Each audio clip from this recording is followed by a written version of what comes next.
ఇది సార్ మా బ్రాండ్ అనే డైలాగ్ విన్నారు కదా. ఎవరికైనా బ్రాండ్ వాల్యూ అంత ఇంపార్టెంటే. అలాంటి బ్రాండ్ విషయంలో బుల్లెట్ బండి తయారు చేసే రాయల్ ఎన్ఫీల్డ్ సంస్థ ప్రపంచ రికార్డు సృష్టించింది.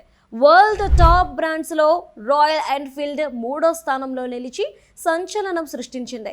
Brand finance automotive industry release చేసిన రిపోర్టు ప్రకారం టాప్ ప్లేస్లో టయోటా, 2వ స్థానంలో BMW ఉండగా రాయల్ ఎన్ఫీల్డ్ 3వ స్థానం దక్కించుకుంది.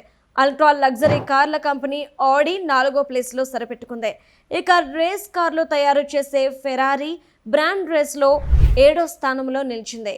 బ్రాండ్ స్ట్రెంగ్త్ ఇండెక్స్లో 100 పాయింట్లకు రాయల్ ఎన్ఫీల్డ్ 88.9 స్కోరు సాధించి AAA రేటింగ్ దక్కించుకుంది. ఈ మధ్య కాలంలో కంపెనీ బ్రాండ్ విలువ 30% పెరిగి $1.2 బిలియన్ అంటే సుమారు 11,000 కోట్ల రూపాయలకు చేరుకుంది. మన దేశానికి చెందిన సంస్థకు అంతర్జాతీయ స్థాయిలో టాప్ రేటింగ్ దక్కడం గొప్ప విశేషమే. ఈ కంపెనీ ప్రపంచ వ్యాప్తంగా 80 దేశాలకు విస్తరించింది. రాయల్ ఎన్ఫీల్డ్ కు వరల్డ్ వైడ్ గా 3,200కు పైగా రిటైల్ షోరూంలున్నాయి. చెన్నై సమీపంలో తయారయ్యే బుల్లెట్ బండ్లకు యూరప్, దక్షిణ అమెరికా, ఆస్ట్రేలియా వంటి దేశాల్లో మంచి డిమాండ్ ఉంది. ఒకప్పుడు రాయల్ ఎన్ఫీల్డ్ బుల్లెట్ బైకులు రెట్రో బ్రాండ్గా ప్రసిద్ధిగాంచాయి. ఆ రెట్రో ఇమేజ్కి మోడర్న్ డిజైన్లు జత చేసి బ్రాండ్ వాల్యూలో అంతర్జాతీయ ఆటోమొబైల్ దిగ్గజాలతో పోటీ పడుతుంది. Hunter 350, Himalayan 450, super Meteor 650 models ఎక్కువగా అమ్ముడవుతున్నాయి.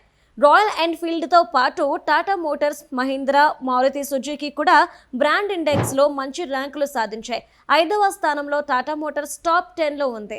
మహీంద్రా 25, మారుతి 34వ స్థానంలో నిలిచాయి. విశ్వవ్యాప్తంగా గుర్తింపు పొందిన రాయల్ ఎన్ఫీల్డ్ విస్తరణలో భాగంగా ఆంధ్రప్రదేశ్లోని తిరుపతి జిల్లాలో కొత్త యూనిట్ ఏర్పాటు చేస్తుంది. ఇక్కడే కొత్త మోడల్ బుల్లెట్ బైకులు తయారవుతాయి. ఈ కంపెనీ రాకతో రాయలసీమకు ప్రపంచ పటంలో ప్రత్యేక గుర్తింపు దక్కుతోంది.